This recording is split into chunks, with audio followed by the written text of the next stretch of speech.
We have to talk about one of the teams that I think had a really solid regular season, and because of ownership and a coaching search that maybe they don't even have to go on, has been made already interesting what they're going to do this offseason. We're going to talk about the Portland Trail Blazers, the identity that they're trying to build, and with Damian Lillard coming back, what does that really mean for this team going into next season? We're talking about all that and what they can do with their roster and more right after this. Welcome to the number one place for your daily basketball news and analysis, NBA Central. What's going on, basketball fans? Welcome to another episode of NBA Central, your number one spot for everything basketball related. I'm the host here, Haize, but more importantly, you guys can follow the channel at NBA Central Pod on every social media platform we happen to be on. With that said, let's go ahead and get into this content. Before we start the content, though, make sure you guys hit that subscribe button. On this specific channel, about 62% of you guys who watch the daily episodes are not subscribed to the channel. Hit that subscribe button. In return for that, I'll be delivering daily NBA content. Right now, we're going through our offseason outlooks for each of the teams in the NBA. Today, we're doing the Portland Trail Blazers. We actually are almost done. As teams get eliminated from the playoffs, we'll be covering those teams, but we've covered just about every team that isn't still in the playoffs already. With that said, let's go ahead and get into this with the Portland Trail Blazers. Now, for those that have known and seen me talk about the Portland Trail Blazers, you'll know I like a lot of their roster. I think the job Tiago Splitter did down there this season was really good considering all the things going with Chauncey Billups, the stuff with the ownership, the injuries to this team, and he got that team that go 42-40, make the playoffs. Yeah, they had an early exit from the playoffs. Of course, they didn't go on some magical run in the playoffs, but I think they're still very much so ahead of schedule, in my personal opinion. And there are going to be a couple of things that define what this season looks like, this offseason looks like, and what it means next season for the Portland Trail Blazers. And number one is the coaching search. And I think the first thing that we have to talk about here, and the first topic that I want to attack, is the Portland Trail Blazers search smart, or is it coming off too scattered? Now, I think we'd be remiss if we did not talk about the fact that it seems like the Portland Trail Blazers, even though they're open to interviewing, I think they did interview Tiago Splitter for the permanent head coaching role, but it seems like they're ready to let him go just because of lowballing him based off what head coaches typically make, and that's a decision of ownership.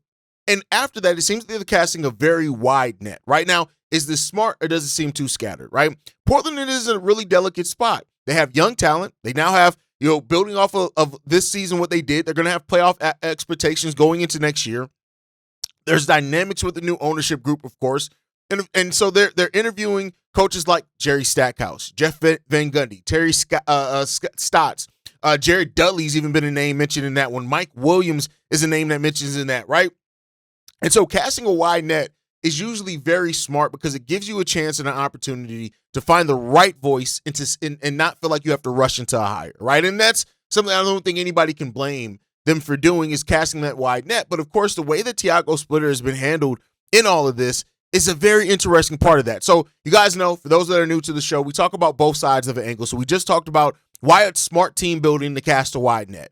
But why does it feel like it's directionless, right? I think if you're trying to build around Scoot Henderson, Shaedon Sharpe, right, and looking into that, why not go for a guy that already, Shaedon had one of his best seasons under Tiago Splitter. Scoot Henderson in the playoffs really looked like a player that's ready to make that leap under Scoot. Deni Avdija turned into an all-star under Tiago Splitter. Donovan Clingan, and what he was able to do with that team, considering the injuries and stuff that they had, and the fact that he didn't come into the season expecting to be the head coach, to me, it raises a little bit of question on why you aren't just allowing him to get an opportunity to really take this and run with it. But the thing with it is Damian Lillard's return to this team is that, are they going to keep prioritizing player development like they should be?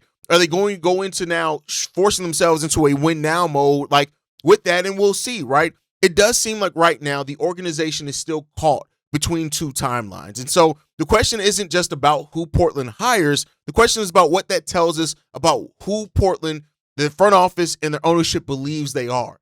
And that's the question there, right?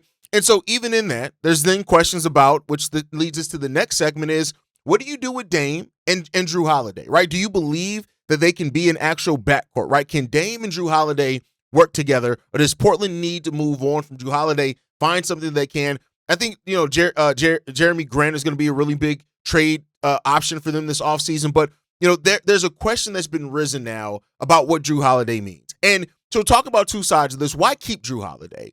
I think Jrue Holiday provides defense. He provides championship experience, toughness, balance to the lineup. And I do think that, with Dame Lillard and Scoot Henderson, both guys need defensive protection in the backcourt. You're going to need a defensive guy as long as with frontline defense, which you have in Donovan Clingan, and we'll see what happens with Robert Williams III as well. But you have building balance, and already kind of figuring out the balance between Scoot and Dame could be very interesting going in to next season as well. But Jrue Holiday is a player that a consummate pro, could do just about everything, averaged 16 points per game for you last season, 4.6 rebounds, 6.1 assists, 45% shooting from the field. Yes, he only played 53 games, right? You can't take away from that one. But the 37% shooting from three, the defense that he still provides, yes, he's taking a bit of a step back defensively. And I don't think, that's disrespectful to say, at being 35 years old, you expect him to take a step back defensively. But I think he still provides, especially if you're trying to build off of what you did this season and still be a championship contending team. Like the Portland Trailblazers, say what you will about their finances, but they have no contract over $34 million. Now, two contracts at $34 million, that's Jrue Holiday and Jeremy Grant, but you don't have like the $40 million salaries or anything like that. So, you don't have to be forced to make a decision this offseason when it comes to Jrue Holiday, and that's the side of that. But let's talk about the other side of that. Why should they consider trading Jrue Holiday? I think if the Portland Trailblazers are serious and feel confident in who Scoot Henderson is developing into and who it could be, there are only so many guard minutes available, right? And so between the two guard minutes, you have 96 minutes available, right? 96 minutes available between the two guard spots, and that has to be spread out between 3, 4, maybe even 5 players rotating in at guard. So you have to find that. We know Scoot Henderson is going to play guard. Shaedon Sharpe is going to play guard with him as well. You have Dame Lillard coming back, right? So depending on what you do in this draft as well, you have to make that decision. So overall, there could be a case to be made that if you really feel confident that you think Scoot's ready for heavy minutes, maybe you look to trade him and get some type of thing back for that, right? And also the confidence in Dame Lillard. He's coming back from an Achilles tear at his age. So if you're not extremely confident what he's going to be when he initially comes back, you may want to keep Jrue Holiday for that. But Holiday still has trade value as well. And so moving him could bring back some of the shooting and front court help, as well as maybe you can get some future assets from a win-now team as well. But that's a balance that they're going to have to find, right? This is where the offseason, one of the first real questions for the Portland Trailblazers is what you say in that. If you say that you believe in Scoot Henderson, your rotation and your balance of that rotation has to prove that and focus into that as well, right? And then you get into the next question that I'm sure many Portland Trailblazers could be asking. Some say should play more patient. Is this an offseason where the Portland Trailblazers, because of what they did last season, feel like they have to make the big splash move, right? The West is brutal. We all know that. The West is nothing to overlook when it comes down to that, right? And if the Portland Trailblazers want to make a real jump, adding another major talent next to Dame, next to Scoot, next to Shaedon Sharpe, next to Deni Avdija, that could be the move that you need to make, especially in the front court, right? But I don't think they should necessarily chase one. If the right star becomes available, I think the Portland Trailblazers at least have to explore it if it fits what they're trying to do, right? But the other side of that is protect the future. Portland is not one move away from a championship. They're just not. They're not that yet. Right now, maybe what you go through next season, you feel a little bit more better in that. But trading major picks or young players for a short-term swing could be hugely detrimental to your rebuild, right? It's not just about when you go in, or not just about if you go in, it's when you go in, right? So I think this, right? Joe Cronin's the right price point line that Joe Cronin said in that matters into this. Aggression without discipline, it's how teams get stuck.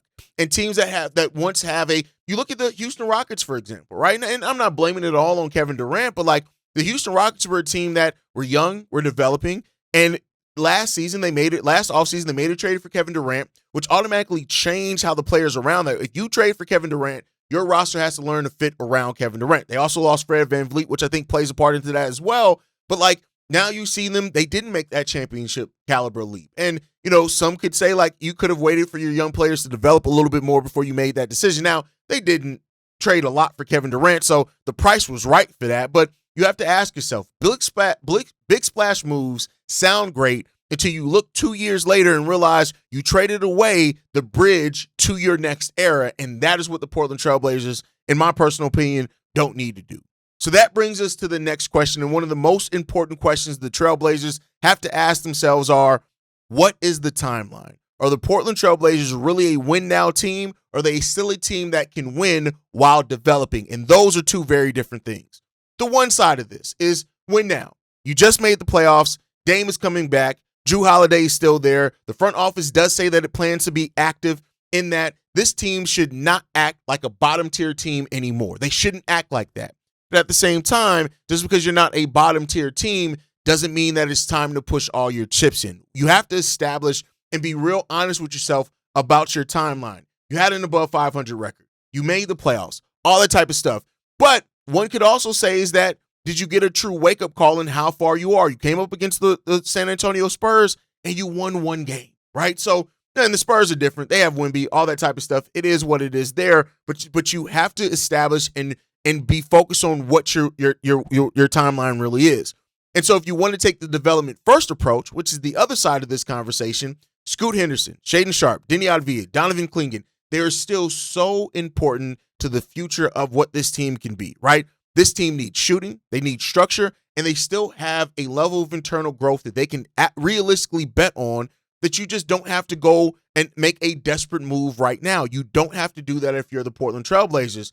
So this is it, right? This is one of the more interesting places to be in the NBA, right? Is that you're young, and you could confuse that youth and even the success that you had with needing to go all in now. Like, calm down. You don't have to do that yet unless the right move's there. And that's the benefit of where the Portland Trailblazers are. They can legitimately wait to the next move comes to them rather than to try to force it right now. You look at the financial situation for the Portland Trailblazers, right? They are $38 million below the first tax apron. That's a great place to be in, right? And you have that as well with moves, with contracts that are expiring. But you also have to make some moves on that. Scoot Henderson, the last year of his rookie scale deal is next year. He goes into restricted free agency this time next year. So you want to have a decision on that. Shaedon Sharpe's extension's already in. He's making $20 million next year. Kamara is making $18 million next year, right? But then you have Jrue Holiday and Jeremy Grant, two players with player options next year, and that's where you get into some interesting places.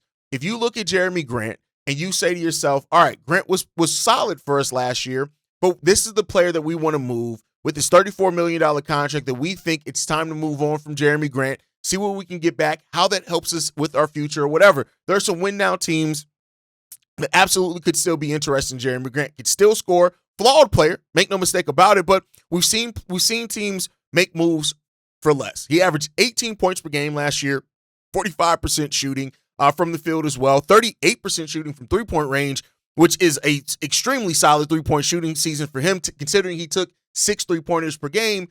Could you get somebody to buy in on that? And that, if you're not giving up your youth, you're not giving up your future picks, that's what puts you in a position to where maybe, just maybe, you make some decisions there, right? Like, keep in mind, with now Portland already conveying their pick to the Chicago Bulls, that protection's gone now. So now they own their own first-round picks in 2027. They own their own first-round pick in 2028, right? So that protection that the Bulls had on that pick that left them not really able to move any first-round picks is gone. You could also in 2028 have Portland's pick, right? You have that. You have the right to swap picks with that.